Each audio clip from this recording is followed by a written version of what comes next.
ZEE5 ஆப்பை download செய்து முழு எபிசோடுகளையும் இலவசமாக காணுங்கள்.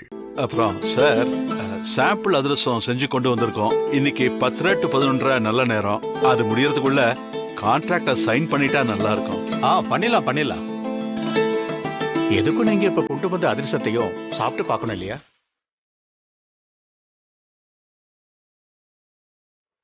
இல்லையே சார், நம்ம வெங்கடகிருஷ்ணன் போன்ல பேசும்போது இந்த சாம்பிள் விஷயமே ஒரு ஃபார்மாலிட்டிக்கு தான், மினிஸ்டர் ரெக்கமெண்டேஷன் இருக்கிறதுனால இன்னைக்கு கான்ட்ராக்ட் சைன் பண்ணிடலாம்னு சொன்னாரு.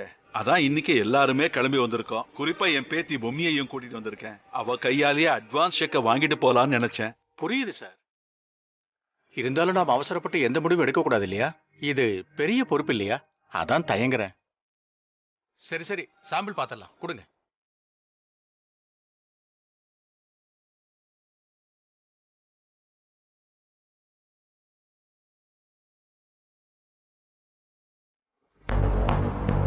இந்தாங்க.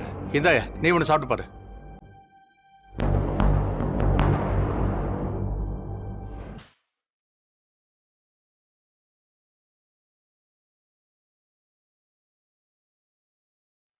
சார், என்னையா? ஏற்கனவே சாப்பிட்ட அதிரசம் மாதிரி இல்ல சார். அப்படியா சொல்ற? ஆமா சார்.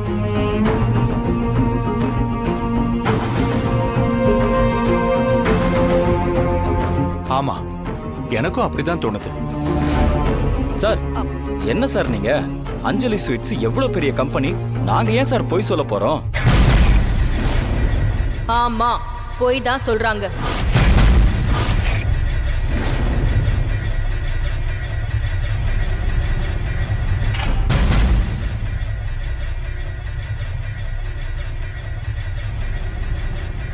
என்ன ஆப்சர் சார், இப்ப புரியுது நீங்க எதுக்காக இப்படி பேசுறீங்கன்னு.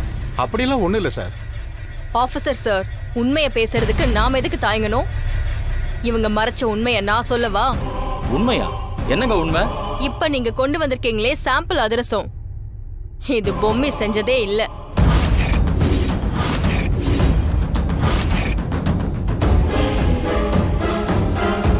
அதை விட படு பயங்கரமான உண்மை என்னன்னா, பொம்மைக்கு எப்படி அதிரசம் செய்யணுங்கிறதே மறந்து போச்சு.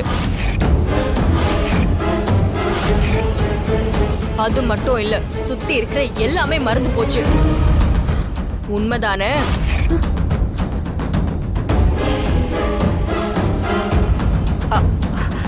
அப்படியெல்லாம் ஒண்ணு இல்லைங்க. அப்படியெல்லாம் இல்லன்னு நீங்க சொன்னா அது நிஜமாயிடுமா? நிச்சயமா பொம்மைக்கு அதிரசம் செய்ய தெரியாது சார். நான் அடிச்சு சொல்றேன். வாய் கிழி அதிரசத்தை பொம்மை செஞ்சான்னு சொல்றாங்கல்ல, எங்க அவளை அதிரசம் செஞ்சு காமிக்க சொல்லுங்க. ZEE5 ஆப்பை டவுன்லோட் செய்து அனைத்து எபிசோடுகளையும் இலவசமாக பாருங்க.